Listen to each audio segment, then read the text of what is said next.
ఒక అందమైన అడవిలో ఒక సింహం ఉండేది. అది చాలా బలమైనది కానీ ఒంటరిగా జీవించేది.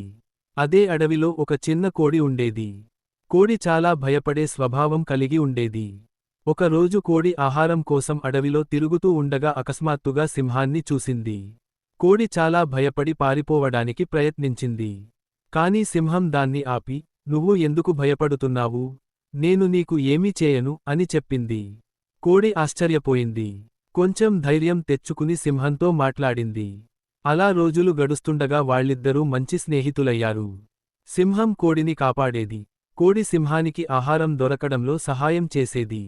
ఒక రోజు వేటగాళ్లు అడవిలోకి వచ్చారు. వారు సింహాన్ని పట్టుకోవడానికి ఉచ్చు వేశారు.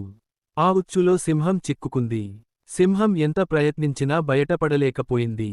అది చూసిన కోడి వెంటనే సహాయం చేయాలని నిర్ణయించింది. తన చిన్న ముక్కుతో ఉచ్చు కట్టిన తాడును కొరికి కొరికి తెంచింది. కొంతసేపటికి సింహం బయటపడింది.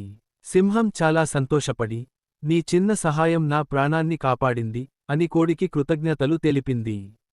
అప్పటి నుండి వాళ్ల స్నేహం మరింత బలంగా మారింది. నీతి: చిన్నవారిని తక్కువ అంచనా వేయకూడదు. నిజమైన స్నేహం ఎప్పుడూ సహాయం చేస్తుంది. ఒక చిన్న గ్రామంలో రాము అనే యువకుడు ఉండేవాడు. అతను చాలా ఉత్సాహంగా ఉండేవాడు కానీ ఎప్పుడూ తొందరపడి నిర్ణయాలు తీసుకునేవాడు. ఒక రోజు అతను తన పొలంలో కొత్త పంట వేయాలని అనుకున్నాడు. గ్రామంలో ఉన్న వృద్ధుడు సుబ్బయ్యను కలిసి సలహా అడిగాడు.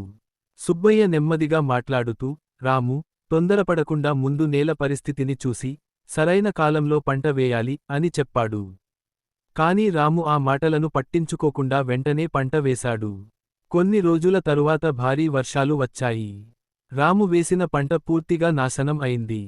బాధతో అతను సుబ్బయ్య దగ్గరకు వెళ్లి తన తప్పును ఒప్పుకున్నాడు. అప్పుడు సుబ్బయ్య చిరునవ్వుతో, "జీవితంలో అనుభవం ఉన్నవారి మాటలు వినడం చాలా ముఖ్యం. తొందరపాటు మనల్ని నష్టానికి గురిచేస్తుంది" అని చెప్పాడు. ఆ రోజు నుంచి రాము ఏ పని చేయాలన్నా ముందుగా ఆలోచించి, పెద్దల సలహా తీసుకోవడం ప్రారంభించాడు. కొంతకాలానికి అతను మంచి రైతుగా పేరు సంపాదించాడు. నీతి: పెద్దల సూచనలు మన జీవితాన్ని సరైన దారిలో నడిపిస్తాయి.